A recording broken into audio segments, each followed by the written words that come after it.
Hello, Comic Watchers! Welcome to a more phenomenal episode of Comic Watch Presents. We have a very special guest, writer Ryan Parrott of both Mighty Morphin and Power Rangers at Boom Studios. Ryan, thank you so much for joining us. Oh, my pleasure, man. Thanks for having me.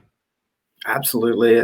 We'll try to keep this brief and as spoiler-free as possible. Excuse my excitement. I'm really hyped for this big moment. I wanted to see if we could just dive right in and talk about the legacy of this run so far and what it's been like for you in general to write such an important step in the Power Rangers history following Higgins' just incredible run. Well, I've been following in Kyle's footsteps for a really long time, sadly. I can't never get out of that guy's shadow. I went to college with him, so I've known him since way before Power Rangers. I remember where I was the day he told me, hey, they're thinking about rebooting Power Rangers. I was like, oh, that sounds cool. I wonder if people are going to read that. So, yeah, a few years later, who would have thought, right? Yeah. Right, yeah.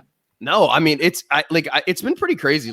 I never in a million years thought that I would be a part of this. It's weird to be able to sort of add, I was thinking about this the other day. I was thinking when I was 13 or 14 when I first saw Power Rangers. And I remember when one of the first episodes, they're like Zordon of Eltar. And it was like this giant blue floating head in a tube. And I was like, what's Eltar? And what's that like? Right. And then what I didn't realize is I was literally asking my future self, because I'm the one answering that question 25 years later. Wow. Yeah. That's so amazing. I know. Yeah. So it's been very amazing. The fans are awesome. I was a little old for Power Rangers, so I started to come into it a little later in life. And yeah, it's been pretty amazing just to be a part of it. Just to, obviously Shattered Grid was kind of an insane thing to try and a giant unwieldy monster of 3,000 teams and characters and whatnot. So, trying to step in after that was a little bit of a tough, but I really enjoyed the time with it. And I feel like we're stepping into some interesting spots where I don't know if they would have let us tap into some of the mythology stuff that we're doing if we hadn't sort of earned our stripes, or at least I hadn't earned my stripes, if that makes sense. Yeah, no, absolutely. So it's kind of a big time right now for Mighty Morphin and Power Rangers, and coming off of Mighty Morphin Power Rangers number 55, there was a pretty heavy drop there, a reveal, and got a lot of fans talking, and now we're coming into Mighty Morphin number 1 and Power Rangers number 1. So, kind of what led into that decision to split them, and why do you feel like now was a good time for that? I mean, some of it was just to sort of, keep my own sanity. I think one of the problems with Necessary Evil was that, we were literally dealing with 47 characters and a 22-page book each month. And so there literally people would say hi, and then that was all they would do that week or that month. So I think part of it was just sort of we have all these characters. Maybe it's best if we give them enough time and enough space to do that. So it just seemed and also it just felt like with the way that, with the story that we wanted to tell, there was an opportunity to do a sort of a local book, and then sort of sort of a Guardians of the Galaxy, sort of interstellar, joyriding book. So that was the biggest reason for me was I just thought there was an opportunity to sort of really one of the things that I really wanted to do was we spent so much time, building out the comic book Boom universe, right? You have the coin list, and you have the Solar Rangers, and you have Draken and all of that stuff. You have a lot of we have a lot of stuff, and so it just felt like we built this universe. Let's do something with it. Let's use it. And so instead of the book just being something that tied into the existing show, I didn't want it could be its own thing. And so the idea was maybe we could slow things down a little bit. We found this kind of the sweet spot right after the arrival of the White Ranger to sort of tell stories on Earth, and then maybe tell some stories out in space following the new Omega Rangers. And it just felt like this was the best way to do it, because I don't ever want the book to be just something that's hurtling itself towards the next cool moment in the show. Yeah. Otherwise, what's the point, Yeah. Absolutely. I think it's the character drama for me in this series that has really pushed everything, and it makes you care about them. And it's really been the driving focus of Mighty Morphin Power Rangers. And it's exciting to see it kind of split and branch off and cover so much of that lore and the history of the franchise. Yeah, and I think splitting the book, well, also it gave me the I think that's one of the problems you have when you're doing too many characters, and a lot is it just turns into plot because you have to move the story, right? Everyone's got to do something. But with the splitting of the teams, even if you've read the first 2 issues, it's much closer to sort of my Go Power Rangers run, where it's a little slowed down. There's a little bit more character banter and fun, and we can spend some time, and there can be love and heartache and all that stuff. Yeah, so, yeah, absolutely, and that's part of the fun. I feel like, especially with this original cast. Agreed. But there's something I wanted to ask about, especially with the announcement of 2 series. I've seen a little bit of worry online in a lot of the Power Rangers groups. Shout out to Ranger Nation. Do you feel like these 2 series are a good jumping on point for new readers, considering the history of Mighty Morphin Power Rangers, of the Mighty Morphin Power Rangers run, and what we're going into with these 2 new series?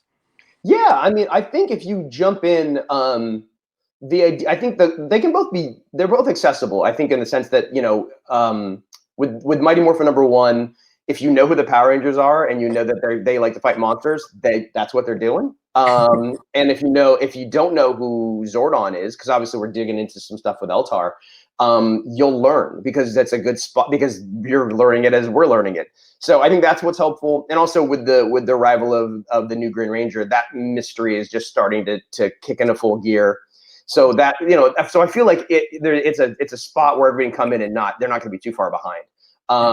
If you don't know who Draken is, then I would maybe recommend, reading some of the other books, because you might be surprised and think that it's, Tommy's evil brother or something, and the thing could be confusing. But yeah, other than that, I think it's fine.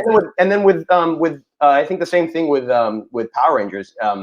We get into it pretty quickly with the Omega Rangers and what their goal is and what their plan is. It's stated pretty clearly in the issue. So if you haven't read anything else, it might be a little jarring, but I think hopefully I did my job and you can piece it together. Yeah, absolutely. That's super exciting. And I guess I have to talk about the new Green Ranger, because that is really the mystery that I see most of everybody talking about. If you make a post on this new Green Ranger, you're guaranteed 200 comments on everybody's theories on who it might be. Yeah. And I know that's spoiler territory we don't want to get into, but I wanted to see if you could talk about sort of plotting that mystery, in that, I guess, mystique around having a White Ranger and a Green Ranger a part of this original team, and what it's been like to lay that mystery out. Yeah, I mean, I think I was kind of like everybody else. Like, it really just started with that image of, like, wouldn't it be cool to see the White Ranger and the Green Ranger either back to back or fighting each other or whatever, right? I was like, that's just I want to see that. Yeah. And I actually had no intention of creating a new Green Ranger. That was never something I was planning on. It was just something, as I was writing Necessary Evil, I realized as I was going forward with the story, pieces started to fall into the story that I started realizing. Like, for instance, like in some of the early Go-Go issues, I realized that Billy was trying to get when Tommy originally lost his green powers, right? Yeah. And before he left the team in the series. And I realized, like, Billy would do anything to fix that coin. Yeah. And then, so he was doing that, and I thought that was something really cool. I liked his arc from going from somebody who almost wanted to not be a Power Ranger to somebody who would do anything to make sure they could keep their powers. And then, as we got into the Prometheus of it all, I realized that we had the Green Psycho Dagger, which was literally a power source. And I just thought, wow, that I've got these 2 things, and I've got this story. Why can't I put these together? And it just came out of nowhere. I was like, oh, that will be really fun. And so I started to lay that in there, and obviously going into these series, I just thought, well, they just seemed, and I wasn't going to do it unless I could figure out a character that would make the new Green Ranger different, because I think that's the point. You don't want to just make the Green Ranger, Tommy Light. You know what I mean? You don't want to, if you're going to bring back the Green Ranger, you got to do something with them differently. I want to tell different stories. Yeah. It's the same concern I had with, anyways, I don't want to get into that. Sorry. I almost went and spoiled everything. We'll follow up on that. Yeah, all of a sudden everything just shuts down. Yeah. Yeah. Yeah. But I think you kind of get into that in the original run too. It was the big deal with the reveal of the Green Rangers kind of losing his powers, and then you get the White Ranger, and it's like, who's this White Ranger? Like, right. Who is it? And then that big moment when he pulls the helmet off, and you're like, oh, it's Tommy. I feel like you're kind of tapping into that excitement of, who is this Green Ranger? And it feels very much like a fundamental aspect of Power Rangers from way back from when I started watching it. It's really incredible to see it unfold in comics. Yeah, Kyle always referred to the Power Ranger comic books as like a remix. And I feel like, yeah, like I was like, oh, that's interesting. It's an interesting way to look at it. And that's kind of, as you say that, I realize that's kind of what we're doing with the Green Ranger. We're sort of remixing it within the confines of I think that's one of the fun things about the comic books.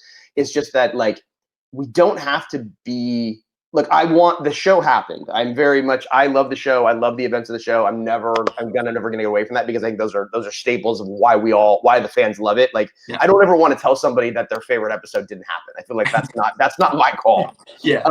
But I do think that there's something to this idea of, like, we've built out we built a comic book universe. And so I think the goal is to use those characters in that world and find new stories, find stories that, feel, nostalgic, but can also feel new and can expose new things and create new relationships and dig into the characters. I feel like that's the goal, right? It's not just about, well, that was fun. Now let's get to the new, you know what I mean? Like, I feel like, because once you pass them, like, for instance, like, now that the Omega Rangers, it's kind of hard to go back to, that original team that people really love and identify with. So I've always just tried to figure out a way to try and, it's a world and these characters exist in that world, and now let's just have them all be there. Like in Power Rangers #1, we have a scene between Rocky and Jason that I really, really love, which is Rocky saying, hey, like, I'm not leading the team.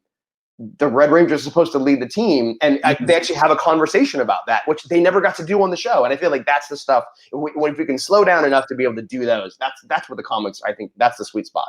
Oh, so great. Yeah, it's that emotional drama, really, that there was always that conflict between Jason being the Red Ranger and being the assumed leader, and then Tommy being this powerful force who eventually kind of led the team in some ways. Yeah. And there's always that kind of conflict, but they never really discussed it or confronted it, like you said. Yeah. And I think that's something that also extends to a lot of the other characters you've been working with, too. You notice there's a real tendency to favor Tommy in a lot of stories. It just is because he's so popular and everybody loves him. He's Wolverine. He's the Wolverine of Power Rangers. That's Right, what it is. Yeah. It's like I love a JDF shout out. He describes himself as the Power Ranger, and it's hard not to get that. It's But what I'm interested in is really your use of characters who I feel like didn't get the spotlight enough, like Trini and Zach. You have Trini taking on kind of the Red Ranger uniform and tapping into that leadership role. There's something about how you're handling the characters who maybe didn't get that in the show, but you're seeing them come and maybe be fully fleshed out in the comic books. Yeah, I mean, I always feel a very I always, like, as a writer, I learned early on in Power Rangers was that it was really easy to write stories for Jason and Kimberly and Billy. Because Jason's your leader, he's always going to have the tough decisions. Kimberly always had sort of the emotional, and she had some romance elements. She was really the only one who ever really had romance on the show. And Billy was your technical guy. So any problem they ran into, he was dealing with that. So you're right. It felt like that Zach and Trini ended up becoming sort of the empathic sort of soul of the team, and Zach was the funny guy. Like, he's funny and he's there and he's kind of second in command, but he's kind of there almost to ask questions a lot, which is not great. So I did really want to try and dig into. That's one of my favorite things about when in the Go Run, like you mentioned, when they go to the planet where they swap colors, and she's the Red Ranger for a little while, and there's a moment in, like, I think it's like the 3rd or 4th issue of that run, where, like, she tells everyone what to do, and everybody looks at Jason, and she's like, "Don't look at me, man. She's the one in charge." Yes. And I always felt like she really. That also came from when I was at a convention. I was talking to Austin St. John, and I wanted it. I was sort of shipping, Jason and Trini a little bit, and I said, "Well, how did you feel about that?" And he's like, "I love it. I think that's a great idea." He said like he really felt like she was the one on when the actors were there, that when they were having a problem, if she stepped up and said, "Hey guys, listen to me," everyone would listen. They respected her and they loved her. And I thought, that's something that I want to make sure that that's coming through in the character. And there's some stuff with Zach that I still kind of want to get to. I think of all of the characters in Go-Go, I think Zach sort of got the short end of the stick a little bit for me. I had ideas that I wanted to do, and I was just never able to get him in there. They would sort of fall out, or I'd run out of pages. You just have the way it happens. But some of that's coming into his run in Omega Rangers, in Power Rangers, which I'm really excited about. Yeah, absolutely. I think they're taking a big focus in Power Rangers, but this is where I get into real excitement for the 2 series, because you don't have to lose the focus on one or the other. And with so much storytelling to be had, I love that you're able to explore Jason, Zach, and Trini as well as the other team in Mighty Morphin. And I think that's something that lends itself to the character drama and how well your scripting and everything like that has gone. It just has worked incredibly well. So thank you as a fan. Oh, thanks. I appreciate it. And honestly, try to keep this brief. I could have you here all day full of questions. But it's a big moment to be a Power Rangers fan. And as amazing as Higgins' run is, you've done a lot to the franchise lore and helping to kind of concrete it as this refreshing new take on the franchise. But there's so much else happening now too. You have the Jonathan Entwistle live action movie and series. We just got new news from Dino Fury today from their panel releasing a cast announcement. Oh, cool. There's just a lot happening right now. I want to see if you could maybe speak to what it's like to be a Power Rangers fan right now with everything going on. Oh, I mean, it's sort of a renaissance, right? I mean, it almost kind of started with the Power Ranger movie from a few years ago. Like, I feel like that was the moment. It sort of like you could feel Power Rangers sort of kick back into the zeitgeist in like a really strong way. And I feel like I think that's one of the things about the show that has been so. It's like I didn't realize that it had been on for 25 years, probably longer than that now, 26 or something like that. Yeah. And it feels like, and I've said this in other interviews, it's like the Doctor Who it's the American version of Doctor Who. You know, in that sense that it's a little cheesy in some ways. We all know what it is. They're fighting rubber monsters, you know. But like the characters are people that everybody has their own favorite, like the same way that people have their favorite Doctor, people have their favorite season. You know, there's like a nostalgic element to it, that thing where like you just like I think people see them as Power Rangers, but like I know a lot of people who have a really strong affection for the characters, like the actual people behind the helmets, right? Yeah. And so I think that's what we're starting to realize is that this is expanding out beyond that, and that it's that same thing of sort of like everybody can be a ranger or anybody can be a ranger. It's, you know, but at the same time, it's like you have those people, you saw those journeys, you saw those characters grow and change, and now they're getting older, and we're starting to see. So I think one of the nice things about that idea that genre storytelling has gotten much more mature, has gotten much more complicated, and is now a major staple in sort of Game of Thrones was the most popular television show. That's a genre show. And so I feel like the nice thing about that is Power Rangers is ripe for mature storytelling.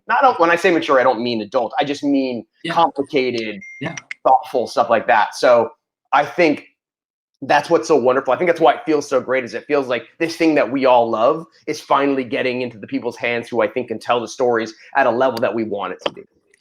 So great. And I honestly believe that you are one of them in helping to shepherd this franchise into just really amazing territory. And I like that you say mature, but not in the sense that it needs to be dark and gloomy and in that sense, but like even your comics have captured that feel that's nostalgic and fun. And there's maybe a little cheese factor to it, but it's all in the vein of what makes Power Rangers so great. Thanks, man. I agree. I think things can still be funny. I think people can still make jokes even when the world's in peril. And everybody doesn't have to be navel gazing all the time. I feel like you can have people be fun. They are, at the end of the day, they're all teenagers, and there's nothing funnier than gallows humor. So like I always try to put a little bit of, there's way too many dad jokes in the Power Ranger books I'm sorry. That's just what my go-to.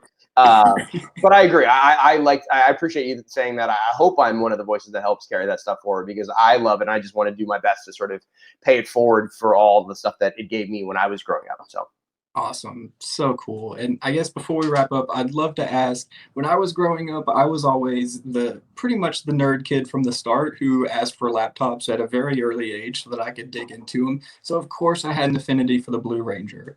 Is there anyone, I know you said you were a little older when you got into it, but is there any character you have that kind of affinity for, especially when you find yourself writing them? I mean, I think I thought I was Jason growing up, but I was probably Billy. You know, and to be fair, I probably wasn't even Billy, because I know I wasn't as good a gymnast as that guy. But yeah, I kind of feel like you. Like I was sort of like, Billy was the one that I always liked Billy in the sense that because it felt like everybody else felt prepared to be a Power Ranger. And he was the one who was like, I got to do what?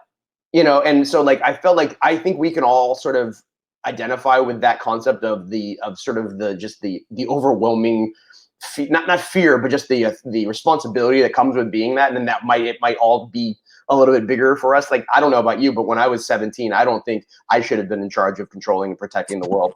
Right. Absolutely. Yeah. Absolutely. Well, thank you so much for joining us. I really could just pick your brain all day. It's such an exciting time to be a Power Rangers fan, and you've done just incredible work, the whole creative team so far. And I'm just really excited for what comes next. Awesome, man. I really appreciate it. Thank you. Absolutely. So, everybody, Mighty Morphin Power Rangers #1. You get Mighty Morphin on November 4th, Power Rangers on November 11th. Go over to your comic shops, put it on your pull list, support your LCS. It's a great time to be a Power Rangers fan. And Ryan, thank you so much for joining us. I really appreciate you taking the time to just chat about Power Rangers with us. My pleasure, man. Always.